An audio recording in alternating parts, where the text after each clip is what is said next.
interview. So what were the highlights? What's that? I heard you had a good interview to get this job. So. Oh yeah, we just talked a little bit of ball, and Coach Fick was really good about just explaining what his expectations were, and we saw eye to eye on a lot of good things. And his passion about development is kind of one thing that was really eye-opening to me, and what really attracted me here. So it was a good interview, and meshed well with everyone. So it's been great. You have some experience in the league that usually will perk a few years up. Yes, sir. So I played in the league for 3 years and was coached by some really good coaches. So I was very fortunate. It was a good opportunity for me.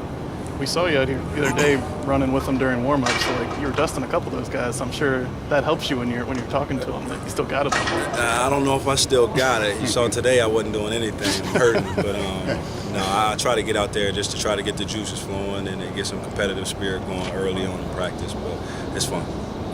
What's your initial impression as you're getting around this room, and you've seen them out there for 3 days now? What do you think your strengths and weaknesses so far?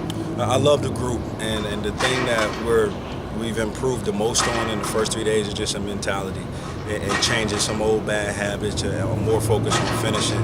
And the thing that I love most about them is they're all hungry to learn. They're in there. They're trying to figure out, hey, coach, what can I do better here? What can I do better there? So that's what I love about them. I think guys are competing. They got the right attitude, and that's the main thing right there. We can get that down. We can work with them. How fun to have a young guy like an Alec Pierce that athletically is just off the charts. Yeah, it's really fun. He's really fun one to work with, and like you said, he can run like the wind. He's a big-bodied guy. Still got to continue to improve on some of the little minor details, which he's done, and he's another one of those guys that's just hungry to continue to learn. So just really excited about him. A lot of these guys come in, even if they're focused here, but they have hopes or aspirations for the next level.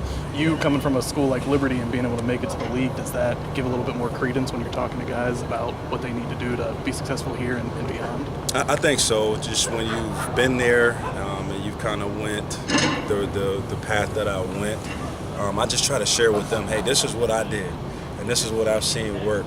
And I think the biggest thing for any college athlete, and I say the same thing to a high school athlete, is just focus on getting better at what you're doing today. Win today is kind of the motto. And then everything else will control itself. So control the things that they can control, come out here, work every single day to get better and better and better and compete, and then everything else will kind of take care of itself. When did you know coaching was kind of the next step? When did you realize that? In college. So I played quarterback in college, and I was just kind of the guy everyone looked to, and I kind of found myself as a coach on the field. And I got more enjoyment out of helping someone else succeed more so than even myself, and the success that I had. So I knew that was just a passion for me, a burning passion for me, and just kind of took it around with me. That's maybe the most interesting part of your resume. 2 years as a wide receiver, you're an All-American, and then 2 years as a quarterback, you're an All-American. When did they talk to you about that switch? Was it? So I came in as a quarterback, and then when I got there, we had a guy who was a junior. So in order to get on the field, I went and played some receiver, and I redshirted my first year, played 2 years of receiver. That second year, we had brought in a 1-year transfer, and then those past 2 years, I was right back at quarterback. So I never left the quarterback room. I always met with the quarterbacks. The only thing I did with receivers was just practice and game. So it was a smooth transition for me because I was always doing it. In practice, I would, with the ones, I'd be playing receiver, and then with the twos, I'd go in and play quarterback. So, and then we still had packages where I would play. So it was probably 70% receiver, 30% quarterback when I was full-time receiver. So. What are the reactions you're getting when you now introduce yourself as Mike Brown from Cincinnati? It's been really positive.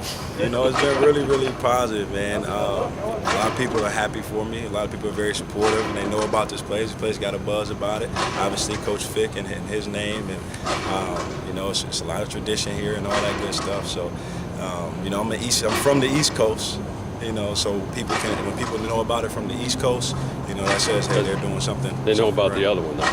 What's that? You're the other Mike Brown, though. The other Mike Brown, that was the first thing they got. But they said, man, that's going to be a pretty common name around here. So I learned that one really quick as well. So. Has Coach Gino taken you outside and shown you his name up on the wall yet?